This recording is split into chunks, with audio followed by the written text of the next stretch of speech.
அன்புக்குரிய நண்பர்களே, இன்றைக்கு ஒரு மிகப்பெரிய விவாத பொருளாக தமிழ்நாட்டில் இருந்து கொண்டிருக்கக்கூடிய 3 பொருட்களை மையமாக இந்த கூட்டம் நடைபெற்று கொண்டிருக்கிறது. இது ஒரு கண்டன பொதுக்கூட்டமாக இருந்தாலும் பேரறிஞர் அண்ணா அவர்கள் கூறியது போன்று திராவிட முன்னேற்ற கழகத்தின் கூட்டங்கள் மாலை நேர பல்கலைக்கழகம் என்று அவர் குறிப்பிடுவார். ஏனென்றால் இன்றைக்கு சமூகத்தில் இருக்கக்கூடிய பல்வேறு பிரச்சனைகளை இப்படிப்பட்ட மேடைகளின் மூலமாக கழகத்தின் தோழர்களுக்கும் பொதுமக்களுக்கும் எடுத்து வைக்க வேண்டிய ஒரு கடமை கட்டாயம் நமக்கு இருக்கிறது. பாரதிய ஜனதா கட்சியும் ஆர்எஸ்எஸும் அதனுடைய அடிவரடிகளும் என்றைக்குமே அறியாமையிலிருந்து திளைக்கக்கூடியவர்கள் தமிழ்நாட்டை பொறுத்தவரையில். ஏனென்று சொன்னால் அந்த வடநாட்டிலிருந்து ஆதிக்கம் செலுத்தக்கூடியவர்களுக்கு எடுபடிகளாக அவர்கள் பேசுவதில் இருக்கக்கூடிய உள் அர்த்தத்தை புரிந்து கொள்ளாதவர்களாக, அவர்கள் பேசுவதில் இருக்கக்கூடிய வஞ்சகத்தை என்றைக்கும் எண்ணி பார்க்காதவர்களாக இருக்கக்கூடியவர்கள் தான் தென்னாட்டில் இருக்கக்கூடிய பாஜக மற்றும் ஆர்எஸ்எஸ் அமைப்புகளை சார்ந்தவர்கள். அது நீங்கள் தயவு செய்து புரிந்து கொள்ளுங்கள். அந்த பாஜக ஆர்எஸ்எஸ் போன்ற அமைப்புகளில் நல்லவர்கள் இருந்தால் இந்த மேடைகளில் நம்ம பேசக்கூடிய விஷயங்களை அவங்களுக்கு சொல்லி கொடுத்து புரிய வைங்க. அவருடைய அறியாமை தான் இன்றைக்கும் அவர்கள் ஒட்டி கொண்டிருக்கிறார்கள். ஏனென்றால் தன்னுடைய தலையில் தான் மண்ணை வாரி போடுவது போன்று இன்றைக்கு பாஜகவும் அவருடைய சகோதர அமைப்புகளும் நாம் வாழுகின்ற மண், நாம் பேசுகின்ற மொழி, நம்மை சார்ந்த மக்கள், அவர்களை வஞ்சிப்பதற்கு எடுக்கப்படுகின்ற தொடர் முயற்சிகளுக்கு அவர்கள் துணை நிற்பதை பார்க்கும்போது நமக்கெல்லாம் வேதனையாக தான் இருக்குது. இது ஒன்றும் புதுசு இல்லை. நீங்கள் காலங்காலமாக வரலாற்றை புரட்டி பார்த்தால் நம்ம சொல்லுவோம், எட்டப்பர் காட்டி கொடுத்தாருன்னு. காட்டி கொடுப்பதற்கு எட்டப்பர்கள் இருந்திருக்கிறார்கள்.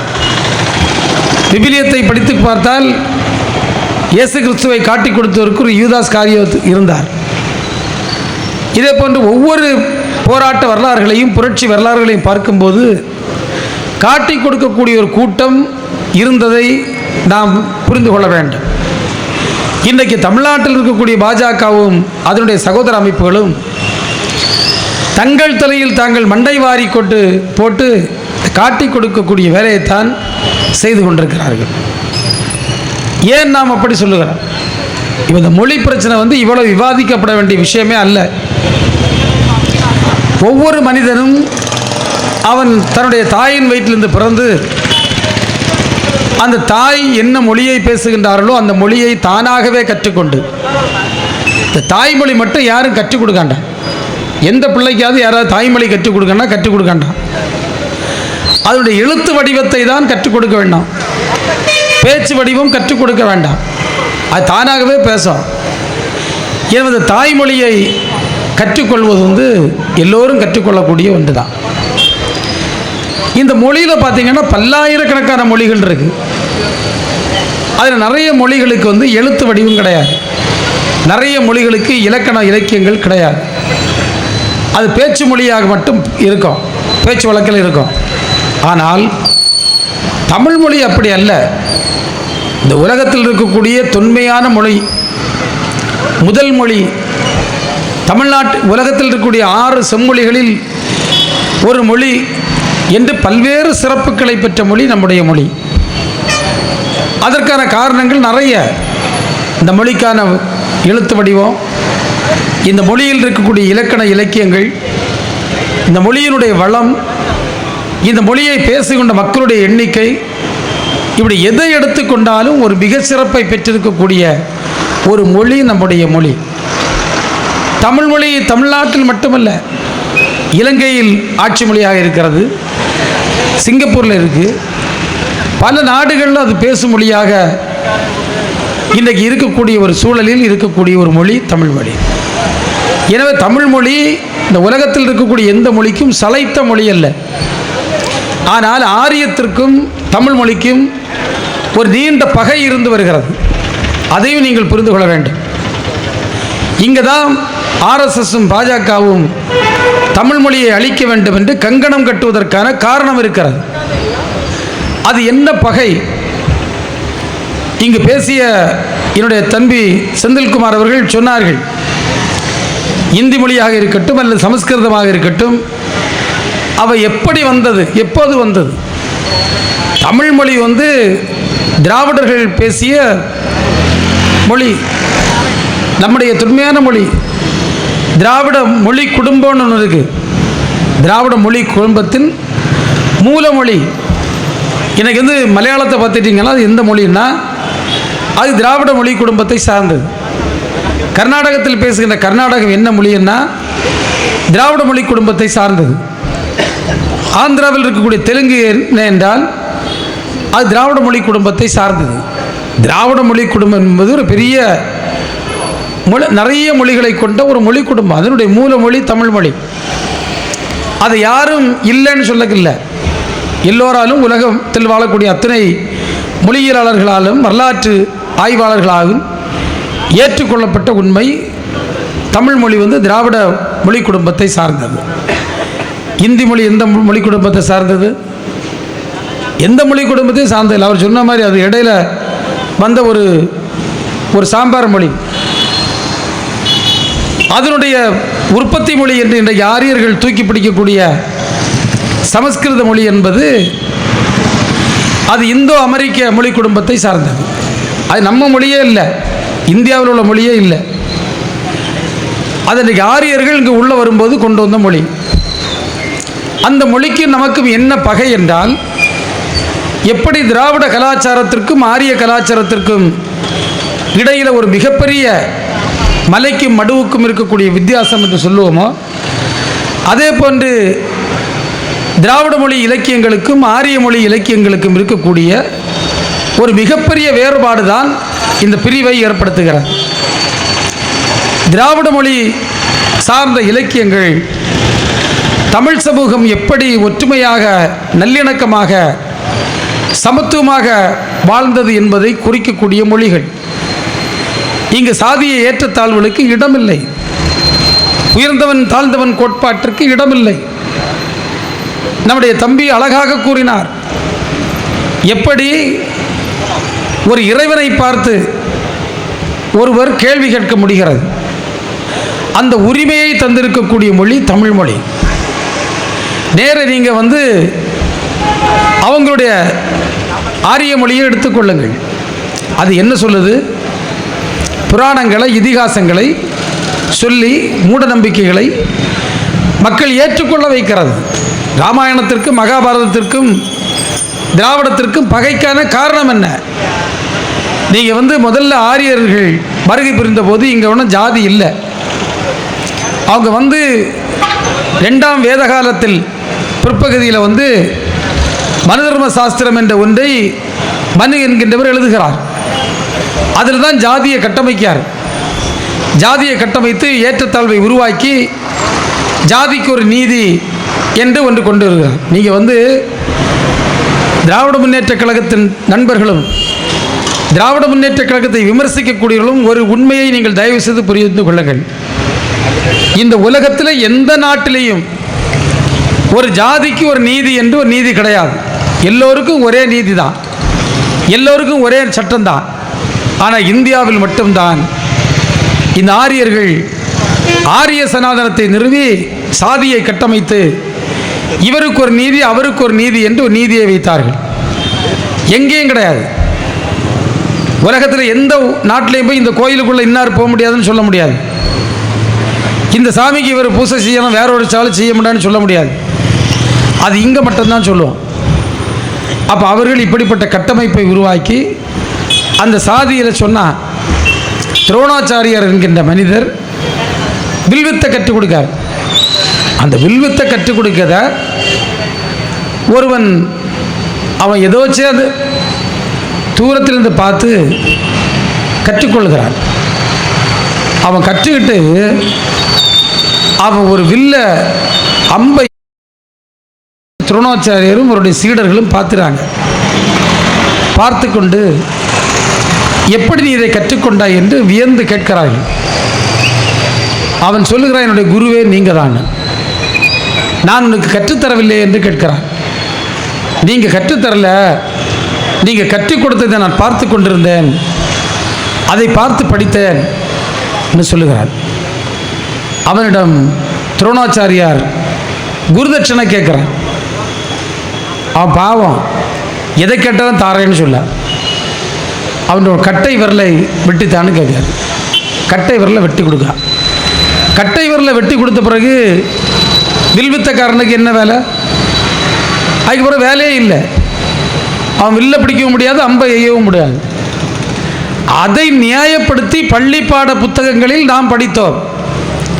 ஒரு நல்ல சிஷ்யன் அவன் கையை வெட்டி கொடுத்துட்டான். கெட்டிக்கார குரு. எவ்வளவு பொறாமல், நம்ம ஊரில் சொன்னால் எவ்வளோ குசும்பு, எவ்வளோ வக்கிரம் அவன்கிட்ட இருந்தால் அந்த குரு அவனை கட்ட வரல வெட்டி காப்பான். இவன் ஒரு கீழ் ஜாதியை சார்ந்தவனா, ரொம்ப குரு பக்தியா கையை வெட்டி கொடுத்துட்டாங்க. இது உன்னுடைய புராணம். நாங்கள் கையிலே சுமக்கின்ற திருக்குறள் பிறப்புக்கும் எல்லா உயிர்க்கும் என்று சொல்லுகின்ற அற்புத தத்துவம். ரெண்டு பேருக்குடைய இடைவெளியே பாருங்க. ஆங்கிலத்தில் நார்த் போல் சவுத் போல், இது தெற்கு, இது வடக்கு. இப்படி திரும்ப இப்படி தான் போவோம், இப்படி திரும்ப இப்படி தான் போகும். இது ரெண்டையும் ஒன்று சேர்க்க முடியாது. எனவே ஆரியத்தையும் திராவிடத்தையும் என்றைக்கும் ஒன்று சேர்க்க முடியாது. அதற்கான வாய்ப்பே கிடையாது. நீ துரோணாச்சாரி செய்தது சரி என்று நியாயப்படுத்துகின்ற வஞ்சக கூட்டத்தை சார்ந்தவன். நாங்கள் துரோணாச்சாரியார் வஞ்சகமிக்க குரு, அவன் குருவே இல்லை, கொலை பாதகன் என்று சொல்லுகின்றவர்கள். நாங்கள் பேசுகின்ற தத்துவம் சமூக நீதி தத்துவம். நீங்கள் பேசுகின்ற தத்துவம் ஆரிய சனாதனம். நான் சில தொலைக்காட்சி உரையாடல்களில் பேசுகின்ற நேரத்தில் என்னிடத்தில் கேட்டார்கள், அது என்ன ஆரிய சனாதனம்? நமக்கு ஒரு சனாதனம் இருக்கிறது. எங்களுடைய ஐயா வைகுண்டர் ஒரு சனாதனத்தை சொல்லுகிறார். தாழ கிடப்பவனை தற்காப்பதுதான் தர்மம் என்று சொல்லுகிறார். இங்கு இருக்கக்கூடிய பல இந்து சகோதரர்கள், ஏமாந்து பிஜேபியில் இருக்கக்கூடிய சகோதரர்கள் இன்றைக்கும் ஐயா வைகுண்டர் சொன்ன தர்மத்தை ஆரிய சனாதன தர்மம் என்று நம்புகிறார்கள். அதை உடைக்க வேண்டிய கடமை நம்மிடம் இருக்கிறது.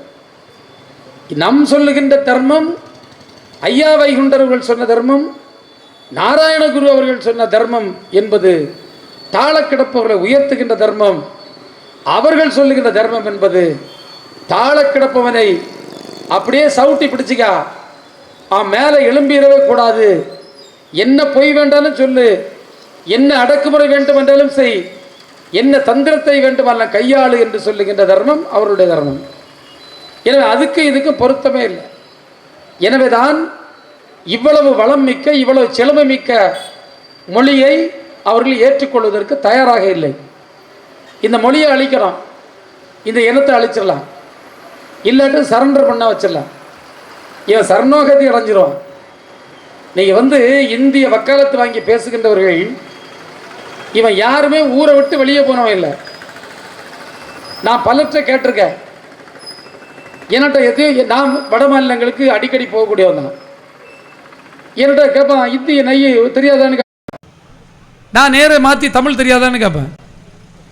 உனக்கு நான் ஹிந்தி படிக்கணும்னா நான் நீ தமிழ் படின்னு எதிர்பார்க்கலன்னு தப்பு இருக்கு.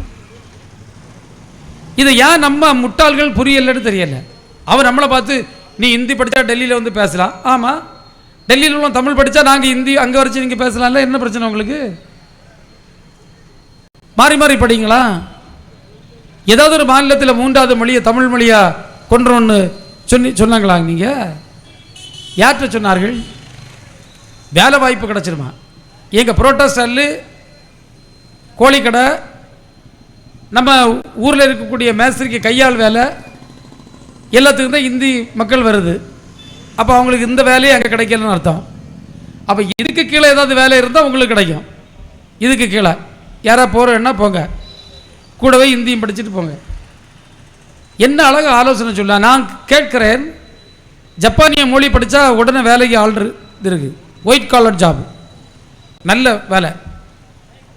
கொரியன் மொழி படித்தா வேலைக்கு ஆள் கேட்டுகிட்டே சுற்றிட்டு இருக்கான். சீனாவில் வேலைக்கு ஆள் இல்லை, சீன மொழி படித்தா எவ்வளோ இருக்கான வேலை தருவான்.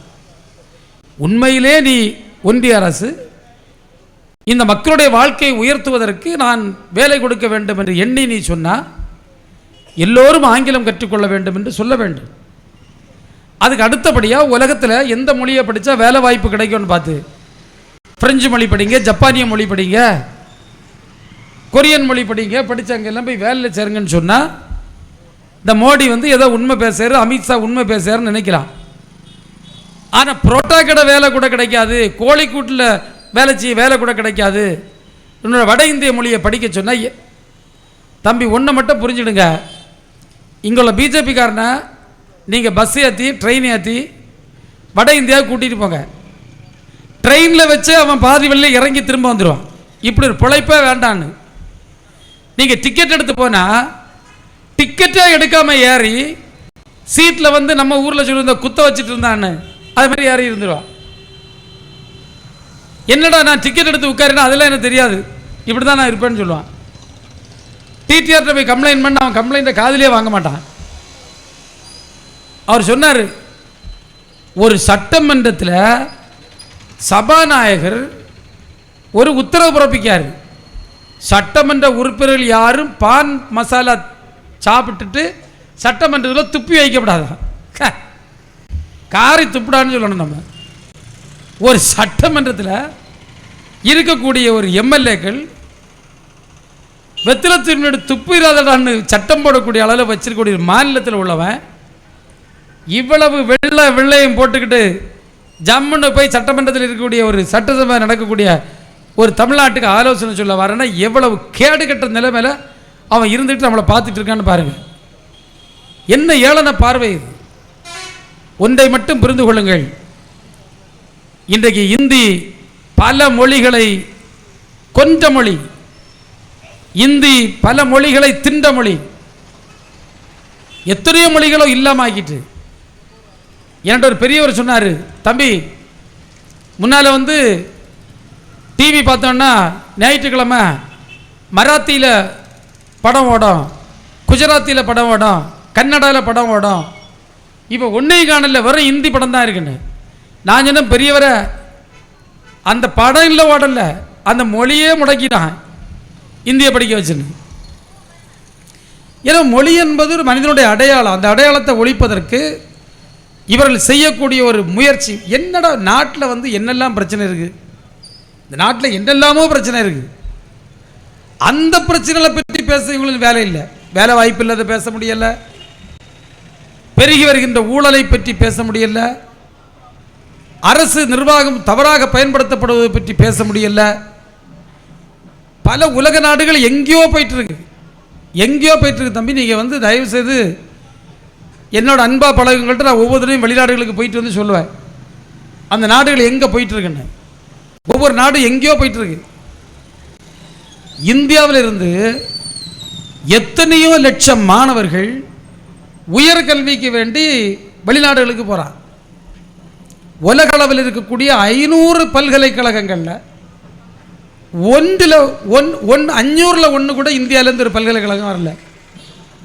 இது மோடிக்கு யோக்கியம். ஆனால் இவன் எங்க மொழியை பற்றி பேசிட்டு இருக்கான்.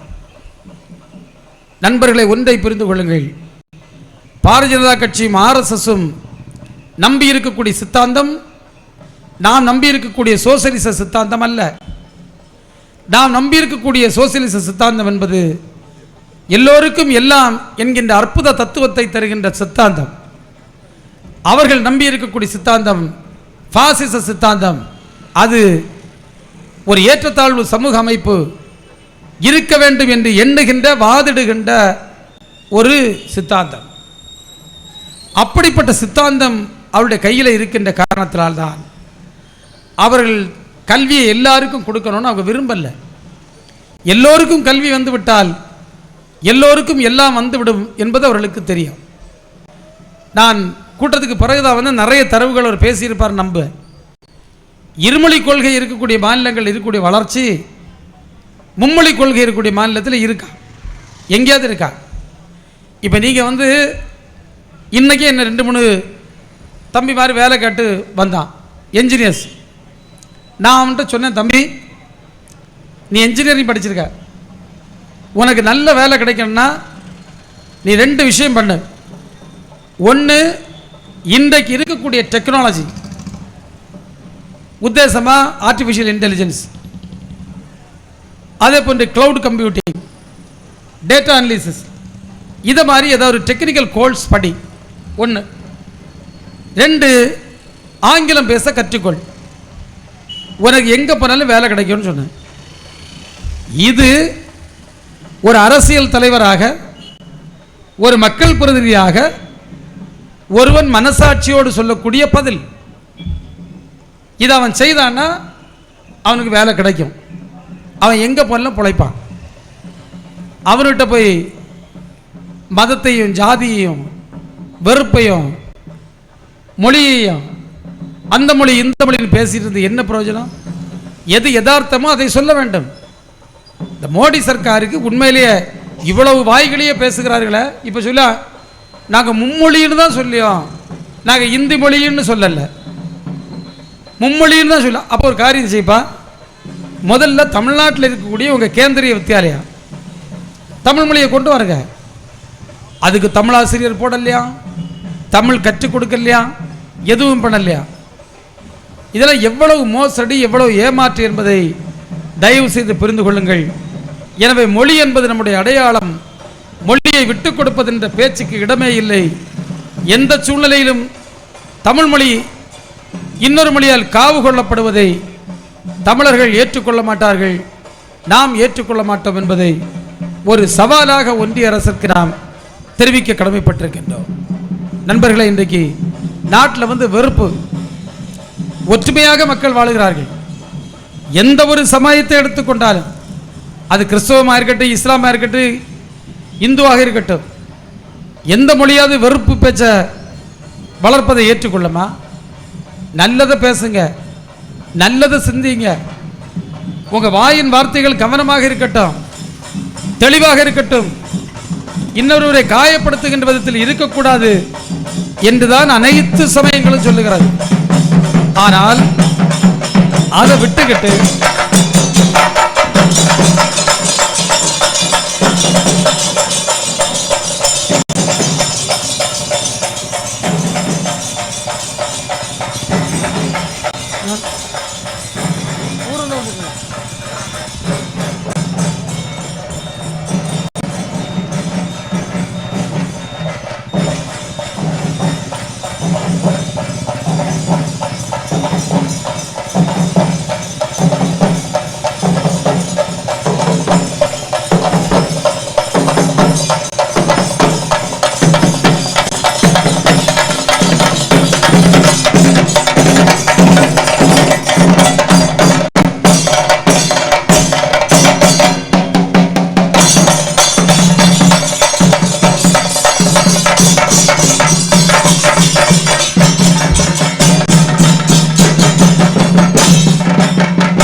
எனவே எந்த ஒரு சமூகமாக இருந்தாலும் சரி, எந்த ஒரு சமயமாக இருந்தாலும் சரி, அது ஒற்றுமையை, அன்பை வலியுறுத்தக்கூடிய ஒன்றாகத்தான் இருக்கிறது, இருக்க முடியும். ஆனால் அப்படி இருக்கக்கூடிய நேரத்தில் ஏன் பிஜேபி ஆர்எஸ்எஸ் மத அரசியலை கையில் எடுக்கா? வேற ஒன்றுமே இல்லை. அறிவை சொல்லி மக்களை திரட்டுவது என்பது கஷ்டம், ரொம்ப கடினம், ரொம்ப ரொம்ப கடினம். ஆனால் மக்களை உணர்வை தூண்டி கையில் எடுப்பது என்பது மிக எளிதான ஒன்று. எனவே தான் மக்களை உணர்வை தூண்டணும்னா ஜாதியை சொல்லணும், உணர்வு தூண்டனா மதத்தை சொல்லணும். இதை தெரிந்து வைத்திருக்கக்கூடியவர்கள் பாஜகவினர். எனவேதான் அவர்கள் திட்டம் போட்டு சாதியை மதத்தையும் தூண்டி மக்கள் மத்தியில் வெறுப்பை விதைத்து மக்களை பிரித்து ஒரு அரசை கைப்பற்றுகின்ற முயற்சியில் அவர்கள் ஈடுபட்டு கொண்டிருக்கிறார்கள் என்பதை தயவு செய்து எண்ணிக்கொள்ளுங்கள். இன்றைக்கு நம்முடைய நாடாளுமன்ற உறுப்பினருடைய எண்ணிக்கையை குறைப்பதற்கு ஒரு பெரிய முயற்சி, ஒரு தந்திரத்தை, ஒரு ஏமாற்று வித்தையை இன்றைக்கு கையாண்டு கொண்டிருக்கின்றார்கள். அதிலே நம்ம விழிப்போடு இருக்க வேண்டும். ஏனென்று சொன்னால் இந்தி பேசுகின்ற மாநிலங்களுக்கு அதிகமான நாடாளுமன்ற உறுப்பினர்களை உருவாக்கி கொடுத்து அதன் மூலமாக இந்த நாட்டில் இருக்கக்கூடிய அந்த பன்முகத்தன்மையை மாநிலங்களுக்கு இருக்கக்கூடிய அந்த எண்ணிக்கையை குறைக்க வேண்டும் என்கின்ற ஒரு சதி செயலை இன்றைக்கு செய்து கொண்டிருக்கின்றார்கள் என்பதை தயவு செய்து நீங்கள் புரிஞ்சுடுங்க. எனவே இப்படிப்பட்ட பிற்போக்குத்தனமான பாஜகவினுடைய செயல்களை நாம் எந்த சூழலையும் ஏற்றுக்கொள்ள மாட்டோம்.